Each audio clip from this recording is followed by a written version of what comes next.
what it takes to be a good eye surgeon.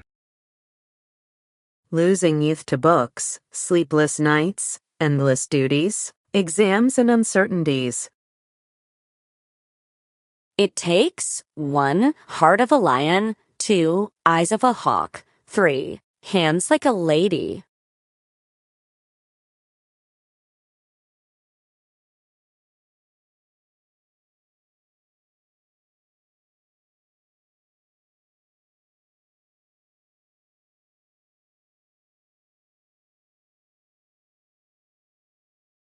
अस्सलामुअलैकुम everyone. आज था मेरा day 15 of daily vlogging challenge in Ramzan और आज मेरा थिएटर डे था। तो सुबह मॉर्निंग में वार्ड आने के बाद I did some patient rounds. उसके बाद I went straight to my theatre and I operated my case. Then I gave some intravitreal, जो आई के अंदर हम इंजेक्शंस देते हैं फॉर वेरियस रेटिनल रीजंस।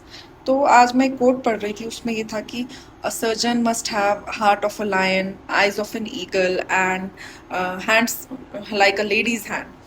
तो हैंड्स की जब बात करें, प्रिसीजन की जब बात करें, तो I think specially in ophthalmology जो आई सर्जन्स हैं, तो जो हमारे फाइन टच होता है वो आप इसमें ही सीखते हो, और वो बहुत बहुत लॉन्ग लर्निंग कर्व है, वो आप इसमें आके सीखते हो। और जब कोई कॉम्प्लिकेशन होती है या जब दिन अच्छा नहीं जाता, क्योंकि every patient is different, you will encounter complications. It is important to tackle them. Complications तो होंगी, but how you manage them, that's important. तो what it takes to be a good surgeon, especially first of all heart of a lion।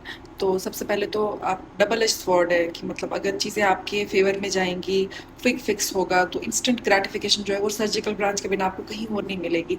जैसे आपके हाथों ने heal किया, उसमें इतनी पावर थी कि आपने कुछ लर्न किया, उसको फिक्स किया, तो वो इंस्टेंट ग्रेटिफिकेशन सर्जिकल ब्रांचेस में आएंगी। लेकिन अगेन डबल एज स्वॉर्ड का दूसरा स्पेक्ट्रम ये है कि अगर चीज़ें आपके फेवर में ना जाएं, जो कि हमेशा होगा, कॉम्प्लिकेशंस तो होंगी ही होंगी, जो भी आप किताब में पढ़ते हो वो सब होगा।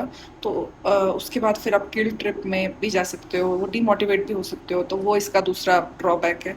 उसके बाद फिर हैंड आई कोऑर्डिनेशन जो ऑप्था में बहुत इंपॉर्टेंट है, क्योंकि आप मशीन डिपेंडेंट हो। तो इसीलिए मेरा ये मानना है कि to be a good surgeon आपको सिर्फ किताबों में पढ़ के या जो आपका डे टू डे एक्सपीरियंस है या मेडिकल नॉलेज जो है, उसके अलावा जो आपने लर्न किया, लर्निंग मतलब आपके हाथों का जो स्किल है वो विद टाइम आप एक्वायर करोगे, वो तो है ही इम्पॉर्टेंट, वो तो सबसे इम्पॉर्टेंट है आई वुड से। लेकिन उसके अलावा जो आपकी ब्रेवरी है ना, हार्ट की जो आपकी सेंसिटिविटी थोड़ी आप कम रख के फिर चीज़ों को टैकल करो, कॉम्प्लिकेशन होगी तो उसको ब्रेव रह के टैकल करो, वो बहुत इंपॉर्टेंट है। और अगर आपने वो कर लिया, then no one will stop you from being a good surgeon. तो these are some things which according to me is what it takes to be a good surgeon. मिलते हैं नेक्स्ट व्लॉग में, तब तक के लिए अल्लाह हाफिज़।